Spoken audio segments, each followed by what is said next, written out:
Halo sahabat Manggu, selamat datang kembali di channel Manggu Media. Kali ini kita akan bahas tuntas soal sistem pemerintahan desa di Indonesia.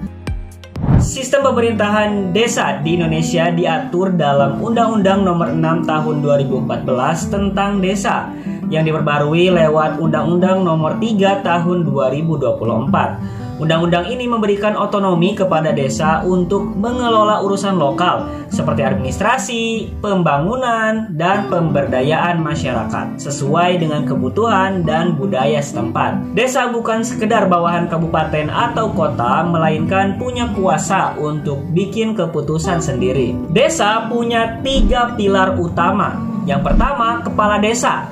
Dipilih langsung lewat pilkades untuk masa jabatannya selama 6 tahun dan maksimal 3 periode. Tugasnya untuk mengurus administrasi, pembangunan, sampai pemberdayaan masyarakat. Yang kedua, perangkat desa yang terdiri dari tim pendukung kepala desa, termasuk di situ ada sekretariat desa, pelaksana teknis, dan kepala dusun yang mengurus wilayah-wilayah kecil seperti kampung atau RT. Dan yang ketiga, Badan Permusyawaratan Desa atau BPD. Seperti DPR mini, mewakili warga untuk membuat peraturan desa bareng-bareng dengan kepala desa dan mengawasi kinerja pemerintahannya.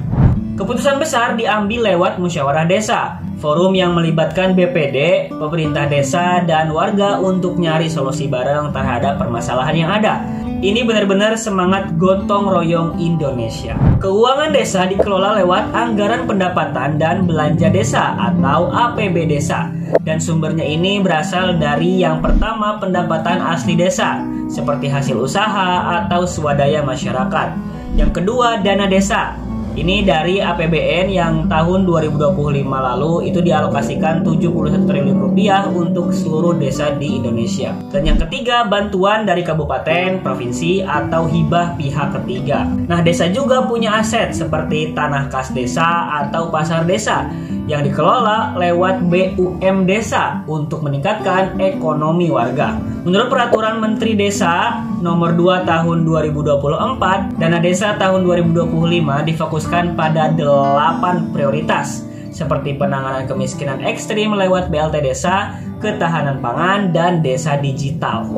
Desa bertugas ngurus administrasi kependudukan, pertanahan, sampai program pemberdayaan seperti pelatihan UMKM. Tapi tantangannya besar. Banyak desa masih kesulitan soal kapasitas administrasi dan transparansi pengelolaan dana. Bahkan laporan dari Indonesia Corruption Watch atau ICW tahun 2023 menyebutkan ada 187 kasus korupsi dana desa yang merugikan negara sampai 162,2 miliar rupiah. Makanya peran BPD dan partisipasi masyarakat dalam pengawasan itu sangat krusial. Nah, meski punya otonomi, desa tetap koordinasi dengan pihak kabupaten atau kota, terutama soal pendanaan dan kebijakan nasional. Ini bagian dari desentralisasi di mana desa diberi kuasa tapi harus selaras dengan tujuan nasional, seperti pemberantasan kemiskinan dan pembangunan berkelanjutan. Jadi, sistem pemerintahan desa di Indonesia itu penuh dengan potensi, tapi juga syarat akan tantangan.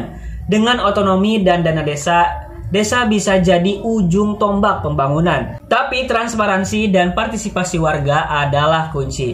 Kalau kalian nih tinggal di desa, ceritain dong apa sih yang bikin desa kalian istimewa. Tulis di kolom komentar di bawah ya. Jangan lupa buat like, subscribe, dan tekan lonceng notifikasinya biar gak ketinggalan video lainnya dari Manggu Media. Sampai jumpa di video berikutnya. Bye-bye.